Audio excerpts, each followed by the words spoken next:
Diálogos de Platón. Ión de Efeso. Sócrates. Bienvenido, Ión. ¿De dónde nos vienes ahora? ¿Quizás de tu casa en Efeso? Ión. En modo alguno, Sócrates, sino de los festivales de Asclepio en Epidauro. Sócrates. ¿Es que los de Epidauro también celebran certámenes de rapsodos en honor al dios? Ión. En efecto, e incluso de otras cosas relacionadas con el arte de las musas. Sócrates. ¿Y qué pasó? ¿Concursaste en algo por nosotros? ¿Cómo quedó el certamen? Ión. Nos llevamos el primer premio, Sócrates. Sócrates. Habla bien. Vamos entonces a ver si podemos ganar también en las Panateneas. Ión.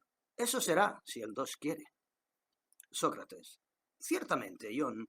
Os he admirado muchas veces a vosotros, los rapsodos, por vuestro arte, pues adornáis vuestro cuerpo acorde siempre con el arte que practicáis y os presentáis de la manera más bella posible, al mismo tiempo que os es necesario ocupar vuestra actividad en otros poetas excelentes, y muy especialmente en Homero, el mejor y más divino de estos. Conocer su pensamiento, no solo sus palabras, es algo envidiable. Sin duda alguna, un rapsodo no llegará nunca a ser bueno si no entiende las palabras de este poeta Homero, pues es necesario que el rapsodo llegue a ser un intérprete del pensamiento del poeta para los que le escuchan. Pero esto es imposible de hacer bien si no se conoce lo que Homero dice. Todas estas cosas son ciertamente dignas de ser admiradas. Ión.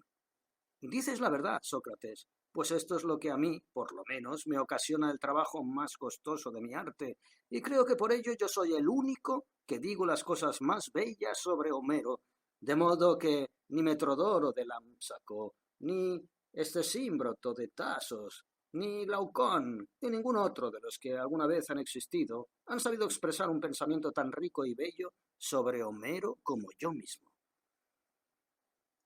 Sócrates. Bien dicho, Ión. Es evidente entonces que no rehusarás demostrármelo. Ión. En verdad es digno de escuchar. Sócrates. Lo bien que he adornado a Homero, de manera que creo que es justo que sea recompensado con una corona de oro por los homéridas. Sócrates. Yo mismo voy a descansar para poder prestarle atención, pero ahora respóndeme a lo siguiente. ¿Eres experto únicamente en Homero o también en Hesíodo y Arquíloco? Ión. De ninguna manera. Únicamente en Homero, pues me parece que ya es bastante. Sócrates. ¿Hay algo sobre lo que Homero y Hesíodo digan lo mismo? Ión. Yo creo que sí, y es mucho. Sócrates. ¿Y de eso, qué es lo que explicarías mejor? ¿Lo que dice Homero o lo que dice Hesíodo? Ión. Lo haría de igual manera, Sócrates, si hablan de lo mismo. Sócrates. ¿Y sobre lo que no dicen las mismas cosas? Como por ejemplo el arte adivinatorio, del cual Homero y Hesíodo dicen algo. Ión, efectivamente. Sócrates. Así pues, cuanto estos poetas dicen del mismo modo o de diferente manera sobre el arte adivinatorio, ¿tú podrías explicarlo correctamente? ¿O a lo mejor alguno de los buenos adivinos? Ión, alguno de los buenos adivinos. Sócrates.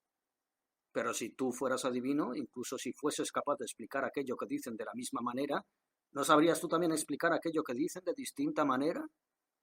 Ión. Efectivamente. Sócrates. Por tanto, ¿por qué eres experto en Homero y no en Hesíodo ni en ningún otro poeta? ¿Acaso Homero habla de otras cosas distintas de las que hablan todos los demás poetas? No trata con detalle y muy a menudo de la guerra, de las relaciones que mantienen entre sí los hombres buenos y los malos, los inexpertos en un oficio y los artesanos, sobre cómo se relacionan los dioses mutuamente y con los hombres, de qué modo se comportan, de lo que acontece con el cielo y el Hades, y del nacimiento de los dioses y los héroes. ¿No son estas las cosas sobre las que Homero ha poetizado? Ión. Verdad dices, Sócrates. Sócrates. ¿Y qué ocurre con los otros poetas? ¿No has poetizado sobre estas mismas cosas? Ión. Sí, Sócrates, pero no lo han hecho de la misma manera que Homero. Sócrates. ¿Cómo pues? ¿Peor? Ión. Mucho peor. Sócrates. ¿Y Homero mejor? Ión. Mejor sin duda, por Zeus. Sócrates. Así pues, estimado e ilustre Ión, cuando muchos dialogan sobre los números y alguien habla correctamente, reconocerás a alguno sin dudarlo al que habla bien. Ión. ¿Sí? Sócrates. ¿Será acaso el mismo que conoce a los que hablan mal u otro? Ión. Será el mismo, indudablemente. Sócrates. Es decir, el que conoce el arte de los números. Ión. ¿Sí? Sócrates. ¿Pues qué? Cuando muchos dialogan sobre cuáles son los alimentos sanos y alguien habla correctamente, reconocerá a alguno al que habla correctamente porque habla bien y otro al que habla mal porque habla mal. ¿O son estos dos el mismo? Ión. Son el mismo, indudablemente. Sócrates. ¿Quién es el mismo? ¿Qué nombre le daremos? Ión. Médico. Sócrates. Así pues, resumiendo, podemos decir que siempre será el mismo el que reconocerá al que habla bien y al que habla mal entre muchas personas que conversan sobre los mismos asuntos, o que si no reconoce al que habla mal, es evidente que tú siquiera podrás reconocer que ni siquiera podrá reconocer al que lo hace bien, aun tratándose del mismo asunto. Ión. Así es. Sócrates. Entonces, ¿es el mismo experto en ambos? Ión. Sí. Sócrates. ¿No dices tú que Homero y los demás poetas, entre los que se encuentran Hesíodo y Arquíloco, hablan de lo mismo, pero no de la misma manera, sino que uno lo hace bien y los demás peor? Ión. Y digo la verdad. Sócrates. Entonces, si en efecto conoces al que habla bien, también reconocerás a los que hablan peor porque hablan peor. Ión. Al menos así parece. Sócrates. Así pues, querido amigo, no nos equivocamos si afirmamos que Ión es experto en Homero y en otros poetas, puesto que reconoce que un mismo juez podrá ser capaz con todos los que hablan sobre el mismo tema y que casi todos los poetas hacen poesía sobre lo mismo. Ión.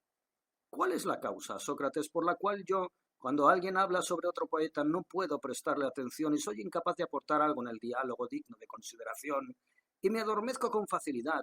Pero tan pronto como alguien hace mención de Homero, rápidamente permanezco despierto, presto atención y tengo algo que decir. Sócrates. No es difícil de adivinar, compañero.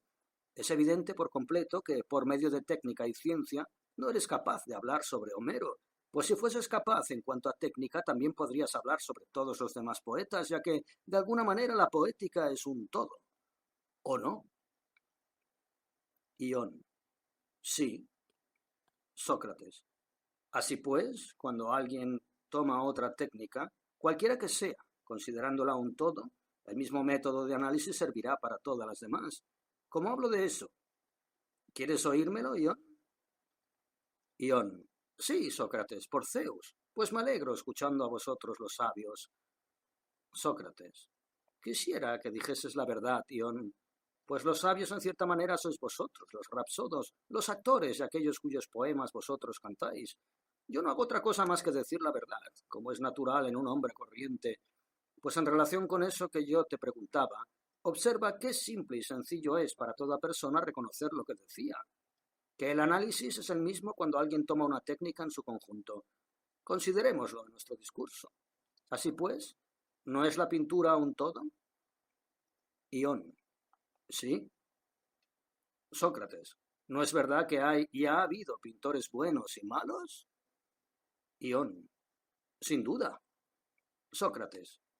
¿Has conocido a alguien que sea capaz de explicar lo que está bien y lo que está mal pintado en la obra de Polígnoto, el hijo de Aglaufón, pero que sea incapaz de hacerlo con otros pintores y que cuando alguien presenta la obra de otros pintores se adormezca, se muestre turbado y no tenga nada que aportar, pero que cuando desea dar su opinión sobre Polígnoto o de uno solo de los pintores que tú quieras, se despierta, presta atención y tiene algo que decir. Ión: no, por Zeus, sin duda que no. Sócrates: ¿y qué?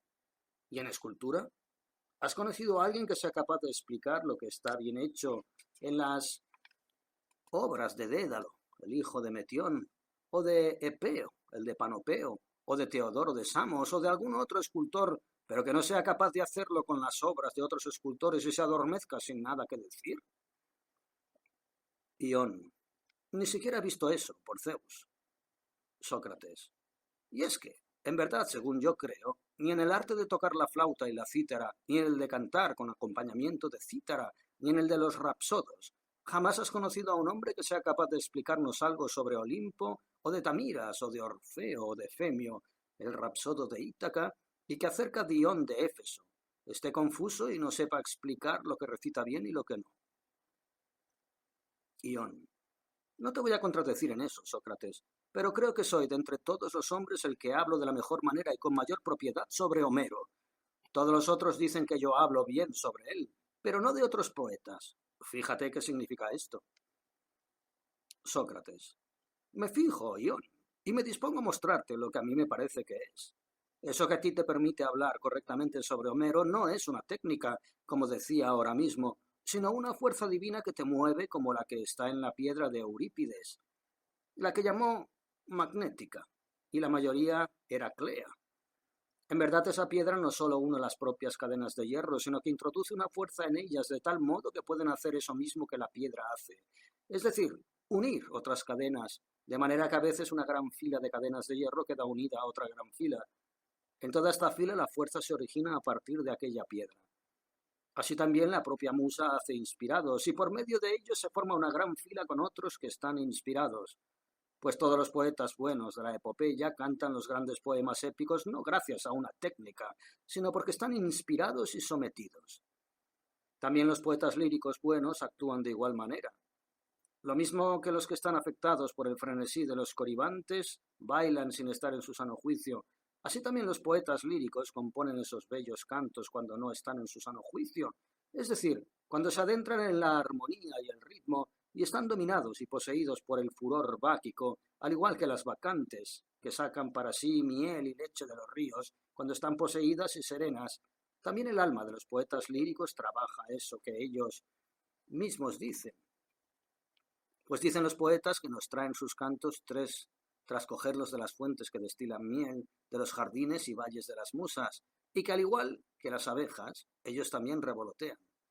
Y dicen verdad, pues el poeta es una cosa ligera, alada y sagrada, y no es capaz de poetizar hasta que no llegue a estar inspirado, sin razón, y la inteligencia ya no esté dentro de él. Mientras tenga esa posesión, le es imposible a todo hombre poetizar y vaticinar. No por medio de una técnica hacen y dicen los poetas numerosas cosas bellas sobre asuntos muy diversos, como tú sobre Homero, sino por medio de una condición divina. Cada uno solo es capaz de hacer bien aquello en lo que la musa lo ha distinguido. Uno ditirambos, otro encomios, otro pantomima musical, otro epopeyas y otro yambos. Con las demás cosas cada uno de estos es incapaz. Pues no recitan y cantan gracias a una técnica, sino a una fuerza divina, puesto que si supiesen hablar de una sola cosa gracias a una técnica, podrían hacerlo también de todas las otras. Por eso la divinidad, al quitarles la inteligencia, se sirve de estos ayudantes, de los adivinos y de los videntes divinos, para que nosotros al oírlos conozcamos que no son ellos, privados de su inteligencia, quienes dicen cosas excelentes, sino que es la divinidad misma quien habla y se dirige a nosotros a través de ellos. Un magnífico ejemplo para este discurso es Tínico de Calcis, el cual no hizo ningún otro poema que alguien considerase digno de ser recordado, más que un peán que todos cantan. Es prácticamente el más bello de todos los poemas hechos sin técnica, como él mismo dice, una invención de las musas. Pues ciertamente a mí me parece que con este poema la divinidad nos viene a demostrar, para no que dudemos, que estos bellos poemas no son humanos ni propios de los hombres, sino divinos y propios de las divinidades, y que los poetas no son más que intérpretes de los dioses, que están poseídos cada uno por la divinidad que los gobierna. La divinidad cantó este bellísimo poema sirviéndose del poeta más inexperto para que pudiésemos darnos cuenta de ello. ¿No te parece que digo la verdad, Ión? Ión. Por supuesto que sí, por Zeus. Me has tocado el alma con tus palabras, Sócrates. También a mí me parece que los buenos poetas, gracias a una condición divina, nos manifiestan estos asuntos de los dioses. Sócrates. ¿Acaso vosotros los rapsodos interpretáis a su vez la obra de los poetas? Ión. También dices ahora la verdad. Sócrates. Entonces, ¿os convertís en intérpretes de los intérpretes? Ión. Por completo. Sócrates. Ea pues, Ión, contéstame y no me ocultes lo que te voy a preguntar. Cuando recitas bien los poemas épicos e impresionas mucho a los espectadores, bien cuando cantas a Odiseo, lanzándose sobre el umbral, haciéndose visible a los pretendientes y lanzando flechas a los pies, o a Aquiles, dirigiéndose contra Héctor, o a alguno de los lamentos de Andrómaca, o de Hécuba, o de Príamo, ¿estás entonces en tu juicio? ¿O te encuentras fuera de ti y tu alma entusiasmada cree que está en los asuntos que canta en Ítaca, en Troya, de modo que tu relato también lo esté? Ión. Qué evidente me resulta el ejemplo que dices, Sócrates. Te voy a hablar sin ocultar nada. Cuando yo digo algo que provoca pena, mis ojos se llenan de lágrimas, y cuando digo algo espantoso o terrible, los cabellos se me erizan por el miedo y mi corazón palpita. Sócrates. ¿Y entonces qué? Podemos decir así pues que está en su juicio el hombre que, vestido con trajes llamativos y coronas doradas, llora en los sacrificios y en las fiestas solemnes sin que haya perdido nada de su indumentaria, o que siente mucho miedo cuando se encuentra entre 20.000 amigos sin que le quiten nada ni le hagan daño. Ión. No, por Zeus, de ninguna manera, Sócrates. Que la verdad sea dicha. Sócrates. ¿Sabes sin duda que vosotros provocáis esas mismas cosas en los espectadores? Ión. Lo sé perfectamente, pues los observo siempre desde arriba, desde el estrado, llorando, mirándome con miedo y asombrándose con mis palabras. Necesito prestarles mucha atención, pues si les hago llorar, yo mismo reiré cuando coja el dinero, pero si les hago reír, lloraré cuando pierda el dinero. Sócrates. ¿Sabes que ese espectador es el último de los anillos de los que yo decía que adquirían la fuerza entre sí gracias a la piedra heraclética? Tú, rapsodo y actor, eres el del medio, y el primero es el poeta mismo. La divinidad, a través de todos ellos, eleva el alma de los hombres hasta donde quiera hacerlo, haciendo que fluya la fuerza entre unos y otros. Y al igual que ocurría con aquella piedra, queda unida una grandísima cadena de danza, maestros, ayudantes de maestros, permaneciendo los anillos de ésta unidos por los flancos y colgado de la musa. Cada poeta está unido con su musa correspondiente. Llamamos a esto está poseído, o lo que es igual, está dominado. Los primeros anillos, los poetas, a su vez, están unidos unos con otros e inspirados por los dioses, unos por Orfeo y otros por Museo, aunque la mayoría está poseída y dominada por Homero. De estos que están poseídos por Homero, tú eres uno, Ión. Es por ello que cuando alguien canta a otro poeta, te duermes y no sabes bien qué decir, pero cuando se canta algún verso de este poeta tuyo, rápidamente prestas atención. Tu alma se dispone a danzar y puede decir algo, pues tú dices las cosas que dices sobre Homero no gracias a una técnica ni a un saber, sino a una condición divina y a una inspiración, como cuando los coribantes oyen solo aquel canto vivo que procede de la divinidad que los tiene dominados, y acompañan ese canto con movimientos y poemas sin interesarse por los otros. Así también tú, Ión, tienes algo que decir cuando alguien menciona a Homero, pero cuando se nombra a otros, no. El motivo por el cual tú siempre hablas sobre Homero y no sobre otros poetas, que es lo que me preguntas, es que tú eres un excelente ensalzador de Homero, no gracias a una técnica, sino a una condición divina. Ión.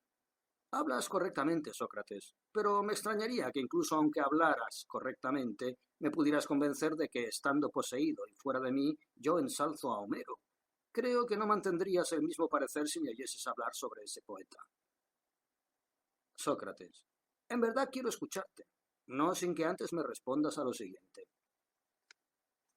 ¿De qué tema de los que habla Homero hablas correctamente? Pues sin duda no podrás hacerlo de todos. Ión.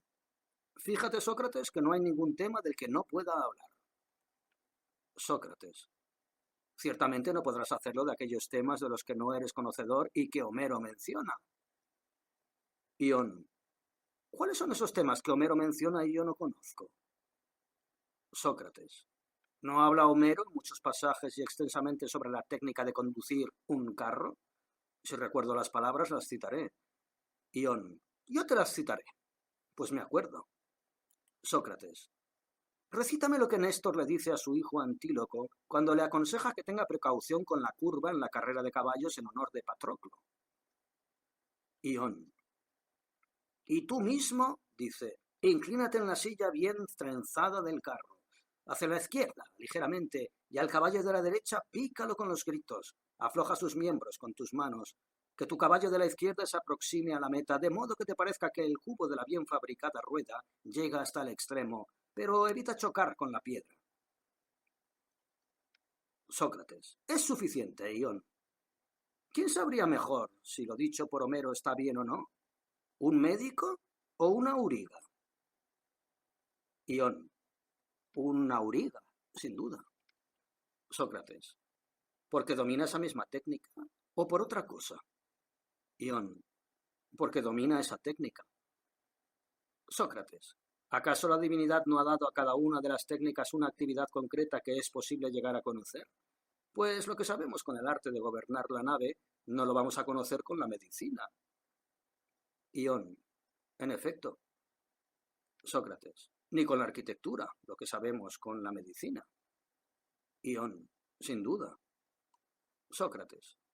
¿No es verdad que así ocurre con todas las técnicas en las que lo que conocemos con una no lo vamos a saber con las otras? Pero antes respóndeme a lo siguiente. ¿Dices que una técnica es de un tipo y otra de otro?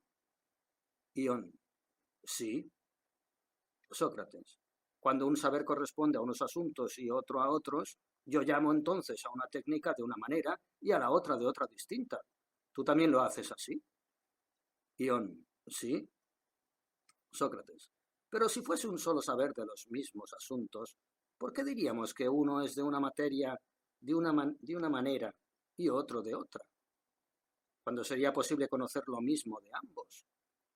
Igual que yo sé que estos dedos son 5, también tú como yo sabes lo mismo sobre ello. Y si yo te preguntase si tú y yo lo conocemos por la misma técnica o por otra, dirías sin duda que por la misma. Ión. Sí. Sócrates. Dime ahora lo que justamente te iba a preguntar.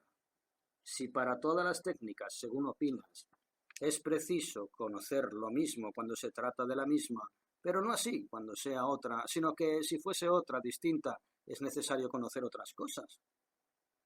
Ión, ese es mi parecer.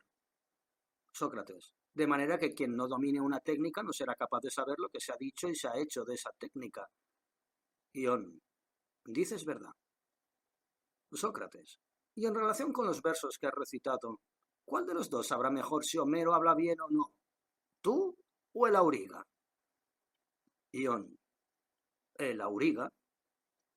Sócrates. Tú eres rapsodo, pero no auriga. Ión. Sí. Sócrates. ¿La técnica del rapsodo es distinta a la del auriga? Ión. Sí. Sócrates. Luego, si es distinta, será distinto también el saber de cosas distintas. Ión. Sí. Sócrates. ¿Y qué ocurre cuando Homero dice que Ecamede, la concubina de Néstor, da de beber una pócima a Macaón herido y dice más o menos así? Al vino de Pramnio encima rayó queso de cabra, con un rallador de bronce y también cebolla, condimento para la bebida. ¿A quién corresponde determinar si Homero habla correctamente? ¿Al médico o al rapsodo? Ión. Al médico. Sócrates. ¿Y qué ocurre cuando dice Homero se lanzó a lo profundo como un plomo y ansiosa por luchar como el cuerno de un buey de campo, marcha llevando la desgracia junto a los peces carnívoros? ¿De quién diremos que es más propio juzgar si lo que se dice está bien o mal? ¿Del pescador o del rapsodo? Ión. Evidentemente le corresponde al pescador. Sócrates. Ahora atiende, y supón que tú me preguntas lo siguiente. Puesto que tú, Sócrates, encuentras en Homero lo que le corresponde analizar a cada una de esas técnicas, revélame, pues, las del adivino y del arte adivinatorio, qué cosas son las que le es propio juzgar, y si está bien o mal, poetizado. Fíjate que qué fácilmente te respondo yo con la verdad. En numerosas ocasiones habla de ello en la Odisea, como cuando habla el adivino Teoclímeno, uno de los descendientes de Melampo, a los pretendientes. Desgraciados, ¿cuál es el mal que sufrís? Por la noche vuestras cabezas, rostros y demás miembros están cubiertos. Un lamento se extiende rápidamente. Vuestras mejillas están llenas de lágrimas. El vestíbulo y el patio no tienen otra cosa más que figuras que marchan hacia el erebo, al reino de las sombras. Y el sol ha desaparecido del cielo y una oscuridad funesta está extendida por doquier. También en muchos pasajes de la Ilíada, como en el de Asalto a las murallas, dice así. Cuando se proponían atravesarlo se les acercó un ave, un águila de alto vuelo que precipitaba la muchedumbre a la izquierda y llevaba entre sus garras una enorme serpiente ensangrentada, viva, y que aún se resistía y no olvida la lucha. Pues mordió a quien la llevaba en el pecho junto al cuello, doblándose hacia atrás y la dejó caer a tierra, pues estaba sufriendo mucho en medio del gentío. Y el águila, lanzando quejidos, revoloteaba acompañada por el soplo del viento. Estos asuntos y otros similares son los que el adivino debe juzgar e interpretar. Ión. Dices cosas ciertas, Sócrates. Sócrates. También tú, Ión, dices que esto es cierto. Ahora, de la misma manera que yo elegí de la Odisea y de la Ilíada lo que es propio del adivino, del médico y del pescador, así también elige tú para mí, puesto que eres más experto que yo en Homero, lo que es propio del rapsodo y del arte del rapsodo, aquello que es preciso que el rapsodo juzgue y analice y que no le corresponde a otros hombres. Ión. Yo digo que es todo, Sócrates. Sócrates. Tú no dices que es todo, Ión. ¿Acaso eres tan olvidadizo? No conviene ciertamente que un rapsodo sea olvidadizo. Ión. ¿De qué me he olvidado? Sócrates. ¿No recuerdas que me decías que la técnica del rapsodo es diferente a la de la auriga? Ión. Lo recuerdo. Sócrates. ¿Y no recuerdas que, siendo distinta, habrá de tratar otras cosas? Ión. Sí. Sócrates. Luego, ni el arte de la rapsodia ni el rapsodo podrá tratar todo tipo de cosas, según tus palabras. Ión. Posiblemente, con excepción de las que acabas de citar, Sócrates. Sócrates. Esas a las que te refieres son prácticamente las que le corresponden a otras técnicas. Pero, ¿qué tipo de cosas trata tu técnica, puesto que no son todas? Ión. ¿Cuántas le conviene decir? Por lo menos yo así lo creo. A un hombre y a una mujer, a un esclavo y a un hombre libre, a un gobernado y a un gobernante. Sócrates. ¿Acaso cuanto le es propio decir al que gobierna la nave estando en el mar con esta sacudida por una tormenta, lo ha de conocer mejor el rapsodo que el timonel? Ión. No, sino el timonel. Sócrates. ¿Y lo que es propio que diga el que gobierna sobre un enfermo, lo conocerá mejor el rapsodo que el médico? Ión. Ni siquiera eso. Sócrates. ¿Y en lo referente a un esclavo, dices que sí? Ión. Sí. Sócrates. ¿Y cuanto le es propio decir a un esclavo, cuidador de bueyes, que se encoleriza cuando los trata de apaciguar, afirmas que lo conocerá mejor el rapsodo que este esclavo? Ión. No, sin duda. Sócrates. Entonces, ¿lo que le corresponde decir a una mujer que hila lana acerca de su trabajo? Ión. No. Sócrates. ¿Y lo que ha de decir un general para exhortar a sus soldados? Ión. Sí, tales cosas las podrá tratar el rapsodo. Sócrates. ¿Cómo? ¿El arte del rapsodo es el arte del general? Ión. Yo podría saber al menos lo que debe decir un general. Sócrates. Probablemente también tú eres hábil para mandar, porque si por ventura fueses a la vez un buen jinete y citarista, conocerías a los caballos buenos y malos para cabalgar. Pero si yo te preguntase, ¿con qué técnica, Ión, conoces a los caballos buenos para cabalgar? ¿Con la del jinete o con la del citarista? ¿Qué me responderías? Ión. Yo creo que con la del jinete. Sócrates. Entonces, si reconocieras a los que tocan bien la cítara, lo harías porque tú eres citarista, pero no porque eres jinete. Ión. Sí, Sócrates. Y puesto que conoces los asuntos militares, ¿acaso puedes hacerlo porque eres hábil para mandar o porque eres un buen rapsodo? Ión. Me parece que no se diferencian. Sócrates. ¿Cómo? ¿Dices que no se diferencian? ¿Afirmas que el arte de la rapsodia y el del mando militar son una sola técnica o dos? Ión. Me parece que son una. Sócrates. Entonces, quien sea un buen rapsodo será casualmente un buen general. Ión. Exactamente, Sócrates. Sócrates. Y quien sea un buen general será también un buen rapsodo. Ión. Eso me parece que no. Sócrates. No obstante, a ti te parece que quien sea un buen rapsodo será también un buen general. Ión. Sin duda. Sócrates. ¿Acaso tú eres el mejor rapsodo griego? Ión. Con mucho, Sócrates. Sócrates. ¿También eres el mejor general griego, Ión? Ión. Ten la completa seguridad, Sócrates. También eso lo he aprendido de Homero. Sócrates. ¿Y cómo entonces, Ión, siendo por obra de los griegos el mejor de los griegos en ambas cosas, como general y como rapsodo, recitas poemas entre los griegos y no haces la guerra? ¿Te parece de mayor provecho para los griegos un rapsodo adornado con una corona de oro más que un general? Ión. Nuestra ciudad, Sócrates, está gobernada por vosotros y dirigida por un general, pero no lo necesita. La vuestra y la de los lacedemonios no me elegiría a mí como general, pues os consideráis capacitados para gobernar.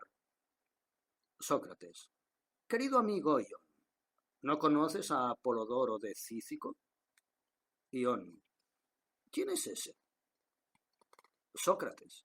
Es el que ha sido elegido por los atenienses como general suyo en numerosas ocasiones, aun siendo extranjero. También a Fanóstenes de Andros y Heraclides de Clazómero, a quien esta ciudad, a pesar de que eran extranjeros, los ha valorado porque son dignos de consideración y los ha puesto al frente del ejército y de varias magistraturas. ¿No designarían entonces a Ión de Efeso general y lo honrarían si lo consideraran digno de elogio? ¿Y qué? ¿No sois ateniense, los efesios, desde hace mucho tiempo? ¿Es Efeso menos importante que cualquier otra ciudad? Pero tú, Ión, si dices la verdad, afirmando que gracias a una técnica y a una ciencia eres capaz de alabar a Homero, cometes un error. Y al declarar que eres un entendido en numerosos asuntos relacionados con Homero y afirmar que me los vas a mostrar, me engañas, y te falta mucho para que puedas mostrarlos. Además, no quieres decirme en qué cosas eres un experto, aunque lleve tiempo insistiendo en ello, sino que como Proteo, sin una técnica, tratas varios aspectos yendo y viniendo de arriba abajo, hasta que al acabar te me escapas y te muestras como un general, para que no me puedas demostrar que eres un experto en la sabiduría de Homero. Si en efecto eres un gran conocedor de Homero, como ahora mismo precisamente decías, me engañas declarando que me lo ibas a mostrar, y eres injusto conmigo. Pero si no eres un experto, sino que al estar poseído por una condición divina y por Homero, dices, sin saberlo, muchas cosas bellas sobre el poeta como yo he dicho de ti, entonces no cometas injusticia. Escoge, pues, cómo quieres que te consideremos, como un hombre justo o como un hombre divino. Ión. Hay mucha diferencia, Sócrates. Ciertamente es más bello ser considerado divino. Sócrates. Así pues, esto es lo más bello que te corresponde de nuestra parte, Ión, que eres un ensalzador de Homero gracias a la divinidad y no a una técnica.